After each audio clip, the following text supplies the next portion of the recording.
তো এখানে বলেছে 4^61 প্লাস 4^62 প্লাস 4^63 প্লাস 4^64 এইটাকে কোন সংখ্যা দ্বারা ডিভাইড করা যাবে। তাহলে which among the following number can divided. তো আমরা এটা প্রথমে 4^61 এটা কমন যদি নিয়ে নিই তো প্রথমটা মিলে গেলে কি হবে 1, তারপরেরটা হবে 1টা 4,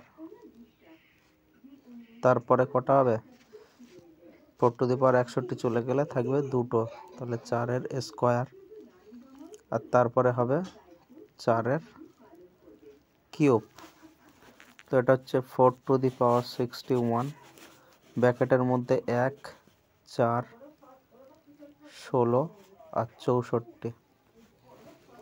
তো এইগুলো সব যোগ করলে হচ্ছে 4^61 ইন্টু